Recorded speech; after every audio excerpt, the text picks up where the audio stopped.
आपने एक कविता सुनी है, एक शेर सुना है। शेर है, शहीदों की चिताओं पर बोलो लगेंगे हर बरस मेले, वतन पर मिटने वालों का यही बाकी निशान होगा। वो कहते भैया कुछ मिलेगा नहीं, हमें धन दौलत नहीं मिलेगी, कुछ मिलने वाला नहीं है, लेकिन जब हम मर जाएंगे तो दुनिया हमें याद करेगी। लोग याद करेंगे कि एक था जो इस देश के लिए लड़ा, इस देश के लिए मरा, जिसने इस देश के लिए अपनी जवानी दी, जिसने इस देश के लिए अपना जन्म दिया, अपने सुख दिए, अपना सारा बलिदान दिया। एक ऐसा था, लोग याद करेंगे। ऐसा लोग सोचते हैं। 1960 के दशक में दिल्ली में एक हॉस्पिटल है एम्स, आपने नाम सुना होगा, ऑल इंडिया मेडिकल के नाम से जाना जाता है। दिल्ली के एम्स में इमरजेंसी गेट के सामने एक स्ट्रेचर पर एक आदमी पड़ा था, बहुत दुर्बल सा, बहुत बीमार, ऐसी हालत के उठ नहीं सके, बोल नहीं सके ढंग से। उसके साथ 2 स्त्रियां थी और वो लोग हॉस्पिटल के सामने हाथ जोड़ रहे थे, हॉस्पिटल के लोगों से प्रार्थनाएं कर रहे थे, विनतियां कर रहे थे कि हमें भर्ती कर लो, ये बहुत खराब कंडीशन में मर जाएंगे, इनकी जान बचाओ। वो हाथ जोड़ रहे थे और उन्हें घंटों इसी तरह मिन्नतें करते हो गए, लेकिन अस्पताल उन्हें भर्ती करने के लिए तैयार नहीं था। वो जो आदमी स्ट्रेचर पर पड़ा था, इसका एक पत्रकार मित्र इसके पास आया और इतनी भयानक स्थिति में जब इस आदमी को रोना चाहिए था, इस पत्रकार मित्र को देखकर इस स्ट्रेचर पर पड़े आदमी की हंसी छूट गई। वो पत्रकार मित्र जो इसे बार बार बट्टू कहकर पुकार रहा था, उसने इससे कहा कि बट्टू तू हंस क्यों रहा है, हंसी का तो समय नहीं है।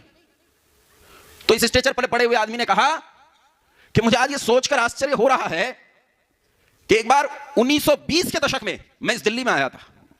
यह दिल्ली तब अंग्रेजों की गुलाम थी, तब दुनिया की सबसे ताकतवर हुकूमत इस दिल्ली पर शासन करती थी। लेकिन जब 1920 के दशक में मैं इस दिल्ली में आया था तो मेरे नाम से यह दिल्ली कांप उठी थी, बटुकेश्वर दत्त के नाम से इस दिल्ली का पत्ता पत्ता कांप उठा था जब मैंने असेंबली में बम फेंका था। पूरी दुनिया में लोग बटुकेश्वर दत्त को जान गए थे। मैंने इस देश के लिए शहादत नहीं दी, मेरे इतने सारे मित्रों और भाइयों ने इस देश के लिए बलिदान दिया है, वो मर गए। मुझे रोना तो इस बात पर आता है कि मैं उनके साथ नहीं मरा, और हंसी इस बात पर आ रही है क्या यही दिन देखने के लिए मैंने अपने जीवन को कुर्बान किया।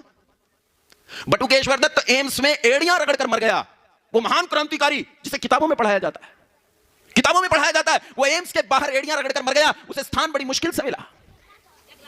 बिहार में उसे टीबी हो जाने पर किसी हॉस्पिटल के बाहर एड़ियां रगड़ते हुए किसी एक व्यक्ति ने देखा और उसने इस बात को इधर उधर कहा 2-4 जगह, पंजाब के मुख्यमंत्री तक ये बात गई, पंजाब के मुख्यमंत्री ने पत्र लिखा और बड़ी मुश्किल से उस आदमी को इलाज मुहैया हुआ।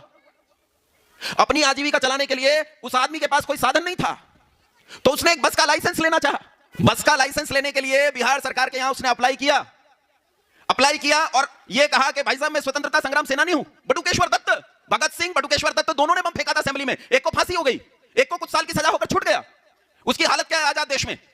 बिहार में वो बस का लाइसेंस मांग रहा है और आरटीओ का बाबू उससे कह रहा है कि पहले ये साबित करो कि तुम बटुकेश्वर दत्त हो।